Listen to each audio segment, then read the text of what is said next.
আসসালামু আলাইকুম। গুরুত্বপূর্ণ কিছু শব্দার্থ আমাদের বিসিএস ব্যাংক এবং অন্যান্য সরকারি চাকরির পরীক্ষায় হরহামেশাই আসলে এসে থাকে। আমাদের এই শব্দার্থগুলো আসলে জেনে রাখা উচিত বাংলা আহ, আহ, ব্যাকরণের ক্ষেত্রে। সেক্ষেত্রে আমাদের প্রথম যেই শব্দার্থটা চলে আসে সেটা হলো অনিক। অনিক মানে হলো কি? সৈনিক। আপনি এটা কিভাবে মনে রাখবেন? আপনার একটা অনিক নামের একটা ফ্রেন্ড, সে যদি সৈনিক থাকে, ধরেন যে অনিক নামের একটা ফ্রেন্ড হচ্ছে আসলে আপনার কি সৈনিক। সেকেন্ড হচ্ছে আপনি মনে রাখতে পারবেন হচ্ছে অপলাপ। অপলাপ মানে হচ্ছে কোনো একটা জিনিস কি করা?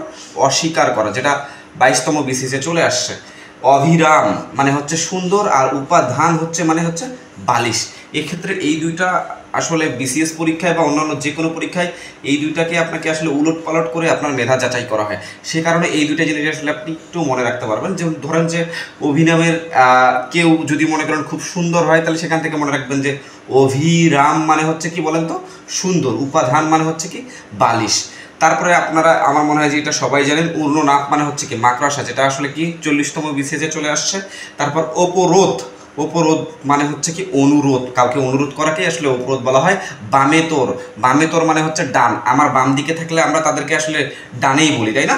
সম্বিবাহারে মানে হচ্ছে কি? একযোগে বা একসাথে যদি কোনো কিছু সম্ভব হয় সেটা হচ্ছে কি? সম্বিবাহারে, ঠিক আছে?